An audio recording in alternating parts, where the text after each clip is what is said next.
नमस्कार साथियों, आप सभी का फिर से स्वागत है हमारे एक और न्यू वीडियो में। तो कल हमने देखा था कि रंगनाथ ट्रक ड्राइवर के साथ शिवपालगंज की ओर जा रहे हैं। उन्हें बीच में एक पुलिस अफसर और चौकीदार ने रोका, उनके ट्रक की तलाशी की। फिर वो शाम के समय में शिवपालगंज पहुंचे, जहां रंगनाथ ने धूल मिट्टी और गांव का सुंदर वातावरण को महसूस किया। तो आज हम देखेंगे कि गांव की एक चौकी जो मुगल कालीन सल्तनत की भांति बेहद प्राचीन नजर आती हैं, हम इसका मुआयना करेंगे। तो चलिए शुरू करते हैं वीडियो को। थाना शिवपालगंज में एक आदमी ने हाथ जोड़कर दरोगा जी से कहा, आजकल होते होते कई महीने बीत गए, अब हुजूर हमारा चालान करने में देर न करे। मध्यकाल का कोई सिंहासन रहा होगा जो अब घिसकर आराम कुर्सी बन गया था। दरोगा जी उस पर बैठे भी थे, लेटे भी थे। यह निवेदन सुना तो सिर उठाकर बोला, चालान भी हो जाएगा, जल्दी क्या है, कौन सी आफत आ रही है। आदमी आराम कुर्सी के पास खड़े हुए एक प्रागैतिहासिक मोहड़े पर बैठ गया और कहने लगा, मेरे लिए तो आफत ही है, आप चालान कर दो तो झंझट मिटे। दरोगा जी भुनभुनाते हुए किसी को गाली देने लगे। थोड़ी देर में उसका यह मतलब निकला कि काम में के मारे नाक में दम है। इतना काम है कि अपराधों की जांच नहीं हो पाती, मुकदमों का चालान नहीं हो पाता, अदालतों में गवाही नहीं हो पाती।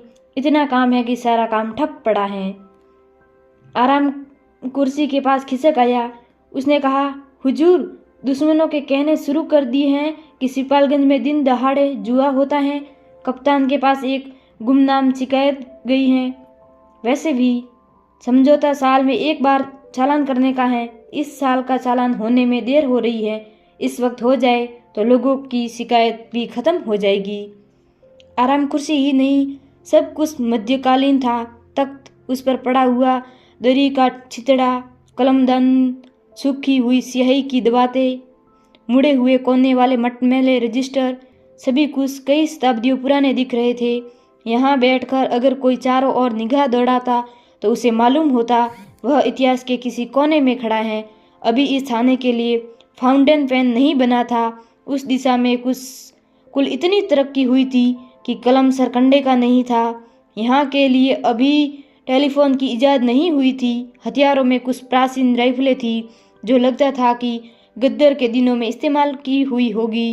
वैसे सिपाहियों के साधारण प्रयोग के लिए बांस की लाठी थी, जिसके बारे में एक कवि ने बताया है कि वह नदी नाले पार करने में और झपट कर कुत्तों को मारने के लिए उपयोगी साबित होती हैं।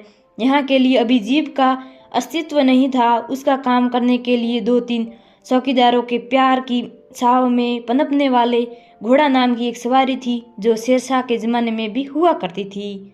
थाने के अंदर आते ही आदमी को लगता था कि उसे किसी ने उठाकर कई 100 साल पहले फेंक दिया है। अगर उसने अमेरिकी जासूसी उपन्यास पढ़े हो तो वह बिलबिलाकर देखना चाहता कि उंगलियों का निशान देखने वाली शीशे, कैमरे, वायरलेस लगी हुई गाड़ियां, ये सब कहाँ हैं। बदले में उसे सिर्फ वह दिखता जिसका जिक्र ऊपर किया जा चुका है। साथ ही एक नंग धड़ंग लंगोट बंद आदमी दिखता जो सामने इमली के पेड़ के नीचे भंग घोट रहा होता।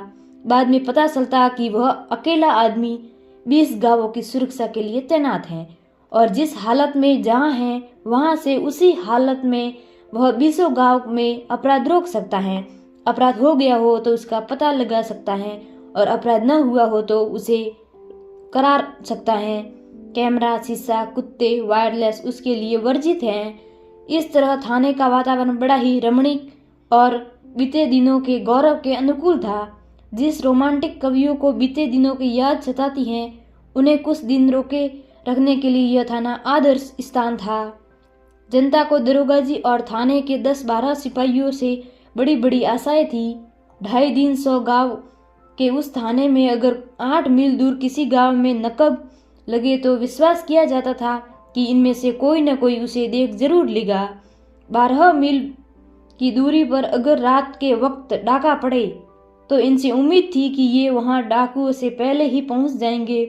इसी विश्वास पर किसी भी गांव में इक्का दुक्का बंदूकों को छोड़कर हथियार नहीं दिए गए थे। हथियार देने से डर था कि गांव में रहने वाले असभ्य और बर्बर आदमी बंदूकों का इस्तेमाल सीख जाएंगे। जिससे वे एक दूसरे की हत्या करने लगेंगे। खून की नदियां बहने लगेगी। जहां तक डाकुओं से उनकी सुरक्षा का सवाल था, वह दरोगा जी और उनके 10-12 आदमियों की जादूगरी पर छोड़ दिया गया था।